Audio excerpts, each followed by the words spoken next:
عثمان بن عفان رضی اللہ تعالیٰ عنہ، جب بات کو رکھا گیا، ابوبکر صدیق نے بات کو رکھ کر کہا کہ ایک رسول آیا ہوا ہے جس کی پچھلی کتابیں تصدیق کرتی ہیں، ان کے ہاتھ پر اسلام کو قبول کر لو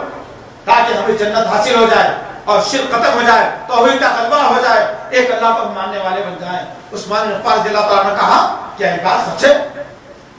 یہ بات سچ ہے؟ چلو مجھے شخصیت سے ملاؤ، میں مل کر کے دیکھوں گا کیا کہتے ہیں۔ ابوبکر صدیق کے ساتھ عثمان غنی رضی اللہ تعالیٰ عنہ آئے اور نبی کریم صلی اللہ علیہ وسلم کے ساتھ بیٹھ کر کچھ باتوں کو پوچھا، کچھ سوالات کو رکھا، اس کے بعد کہا کہ بے شک آپ نے بات جو کہی وہ صحیح ہے، عثمان بن عفان رضی اللہ تعالیٰ عنہ بھی اسلام کے اندر داخل ہو جاتے ہیں۔ 3 آدمی نبی کریم صلی اللہ علیہ وسلم کے علاوہ اسلام کو قبول کرتے ہیں۔ 5,500 کی کل نفوس پر آبادی مکے کی سرزمین کی، ہر قبیلہ اپنی جگہ طاقت رکھنے والا، ان میں سے 3 آدمیوں کو اللہ رب العزت نے اسلام کی آغوش میں لے لیا۔ اسلام کی آغوش میں جب لے لیا تو یہ 3 آدمیوں نے مل کر 1 عورت اور 2 مرد، خدیجہ کبریٰ رضی اللہ تعالیٰ عنہ، ابوبکر صدیق رضی اللہ تعالیٰ عنہ، عثمان بن عفان رضی اللہ تعالیٰ عنہ، جب اسلام کے پیغام کو دھیرے دھیرے جتنے اپنے ملاقاتیے تھی، جتنے اپنے دوست احباب تھے، ان کے سامنے باتوں کو رکھتے چلے جا رہے ہیں۔ جس میں اسلام قبول کرنے والوں میں 4تھا یا 5واں آدمی بلال رضی اللہ تعالیٰ عنہ، بلال ابن رباح، پھر ایک مکمل خاندان، نبی کی بات نہیں سنا، ابھی صحابہ کی بات سن رہا ہے۔ ابوبکر صدیق رضی اللہ تعالیٰ نے بات کو رکھتے ہیں، عثمان بن عفان رضی اللہ تعالیٰ سمجھاتے ہیں، بلال رضی اللہ تعالیٰ دعائیں دیتے ہیں، ایک مکمل خاندان اسلام کی آغوش میں داخل ہوتا ہے۔ سمیہ رضی اللہ تعالیٰ، عمار بن یاسر رضی اللہ تعالیٰ، عمار، یاسر، سمیہ، 3 لوگوں کا خاندان، ماں، باپ، بیٹا، ایک ساتھ اسلام کی آغوش میں پناہ لیا۔ کل ملا کر 10 لوگ اسلام کے اندر داخل ہو چلے تھے۔ اللہ رب العزت نے کہا اے محمد صلی اللہ علیہ وسلم، ایسا دھیرے دھیرے لوگوں تک جائیں گے تو بات بننے والے نہیں ہیں، اب ہم آپ کو حکم دیتے ہیں کہ اعلان اسلام کا اعلان کر دو۔ سورہ مدثر کی ابتدائی آیتوں کا نزول ہوا، اللہ کے رسول کو سمجھایا گیا۔ اب اللہ کے رسول صلی اللہ علیہ وسلم ایک چٹان اونچے مقام پر کھڑے ہو گئے اور تمام قوم کو، تمام خاندان والوں کو، تمام قبیلے والوں کو، عرب کے لوگوں کو جمع کرنا شروع کیا کہ تعالو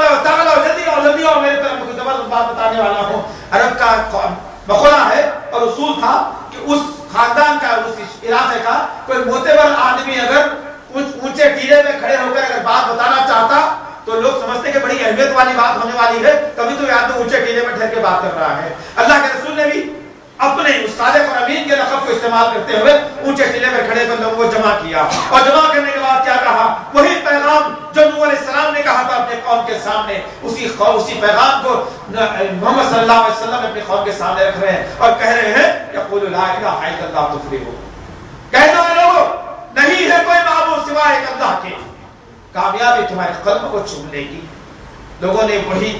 سلوک کیا جو نوح کے ساتھ ہوا تھا، جو ابراہیم کے ساتھ ہوا تھا، جو یوسف علیہ السلام کے ساتھ ہوا تھا، جو موسیٰ کے ساتھ ہوا تھا، جو عیسیٰ کے ساتھ ہوا تھا۔ جتنے انبیاء غرض کے دنیا میں آئے قوموں نے تمام کو چھٹلایا اور یہی عمل کیا۔ آخری عمل بھی نبی کریم صلی اللہ علیہ وسلم کے ساتھ یہ بھی ہوا کہ آپ کی مخالفت کی گئی۔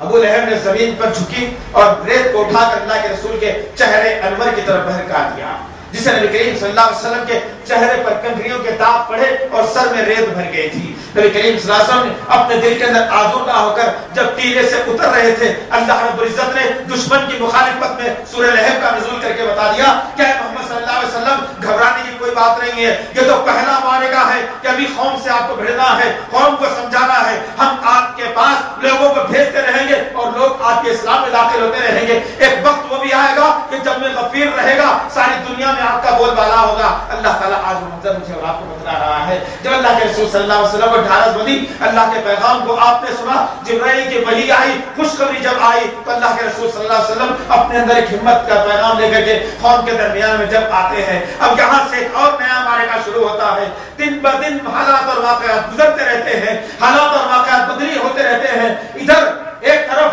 ابو جہل کو لوگوں نے تمام قبیلوں کا سردار تصور کر لیا، ابو لہب ساتھ دینے والا خاص چچا، ابو جہل رشتے کا چچا، اور پھر دشمنوں کی ٹولی کے اندر ولید بن مغیرہ بھی ہے، خطرناک آدمی، نضر بن حارث بھی ہے جس کا دماغ تیز چلنے والا ہے، اسناد بن شریف بھی ہے جس کی نگاہوں سے شعلے نکلنے والے تھے،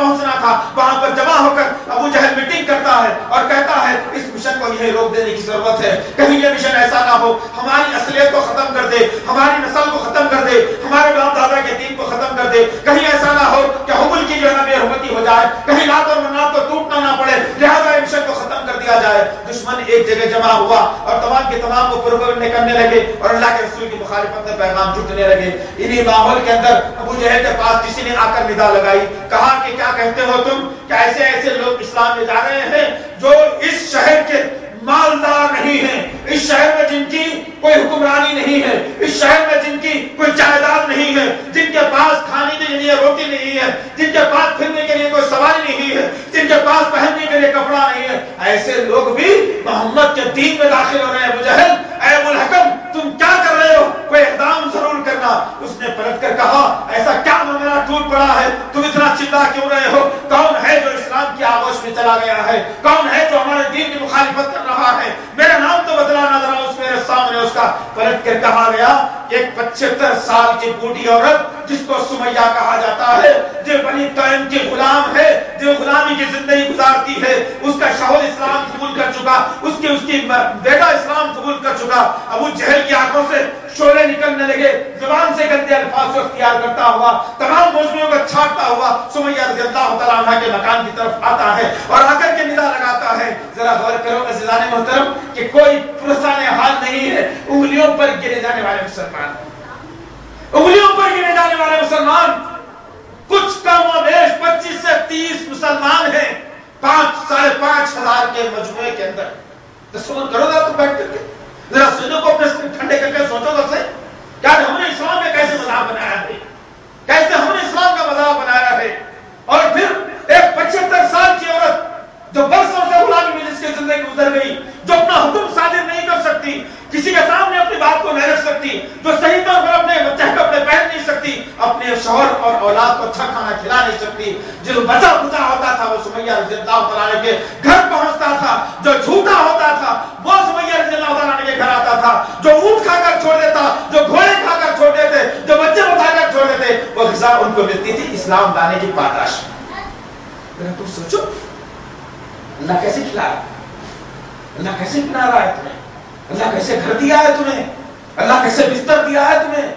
اللہ کیسے سمجھ دیا ہے تمہیں، اللہ کیسے صحت دیا ہے تمہیں۔ لیکن آج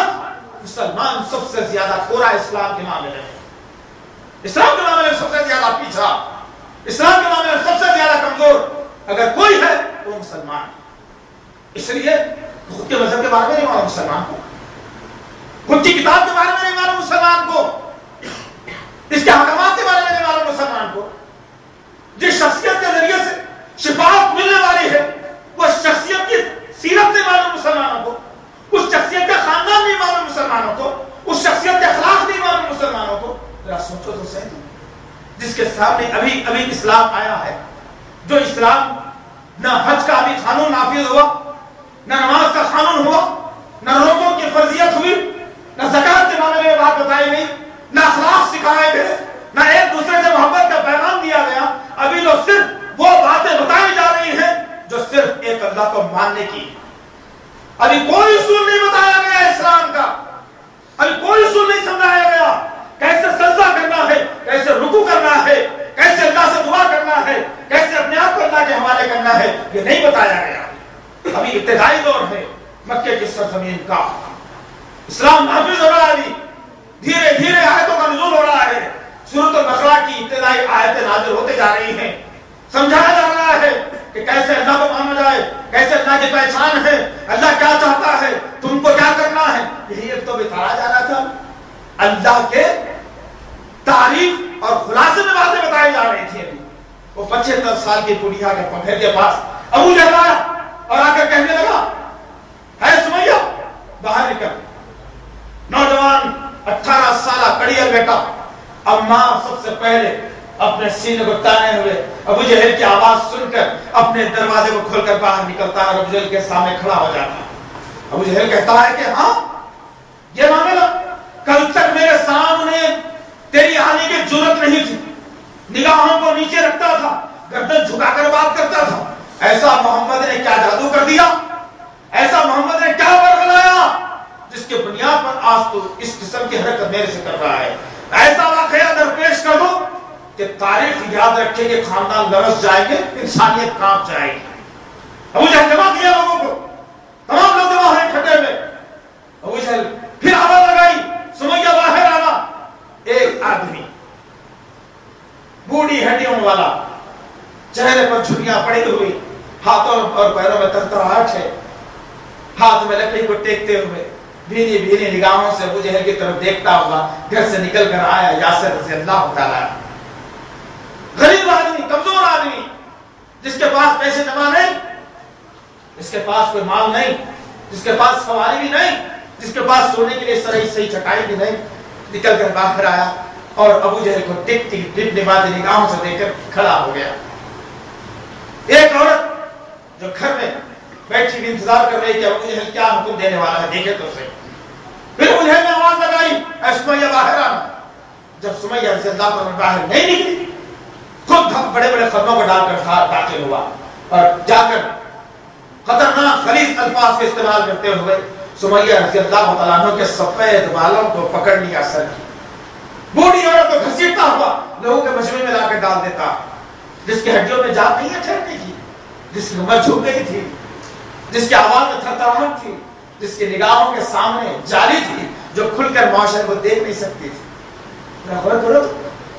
کیا واقعی کوئی رامائن مہابھارت کے ہیں کہ ایک تیر لگا کر چھوڑ دیا تو 25-25 نبے تھے, یا کسی ایسے شخص کے ہیں جس نے نبی کے آگے معجزوں کو بتاتے ہوئے لوٹے میں اناساگر کو بھر لیا تھا. اخذ تسلیم بھی کرنا اس واقعے کے اوپر,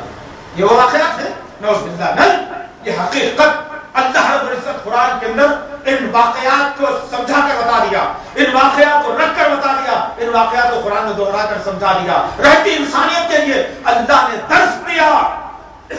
رہتی انسانیت کے لیے اللہ رب العزت نے ایک پیغام چھوڑ دیا.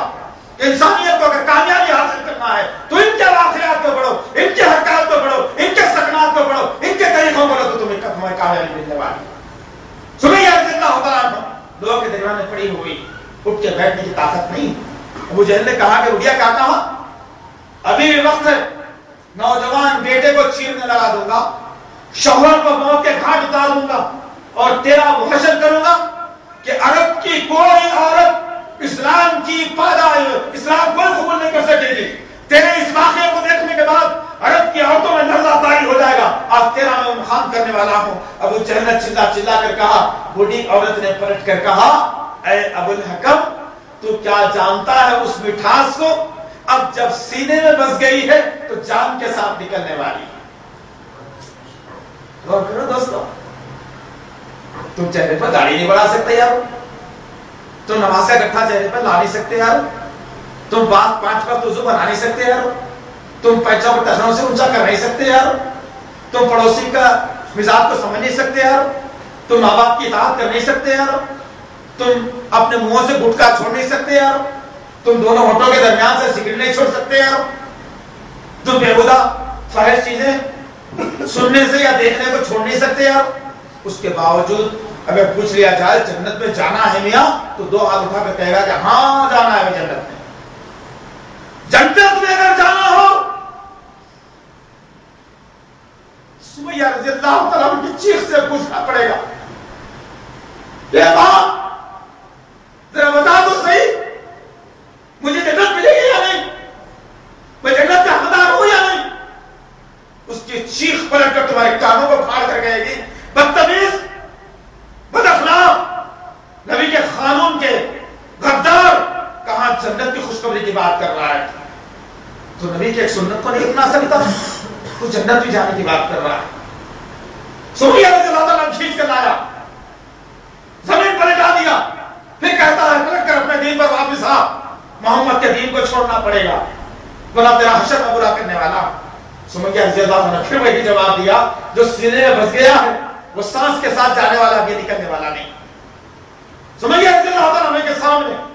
ٹمٹماتی نگاہوں کے سامنے حضرت جوان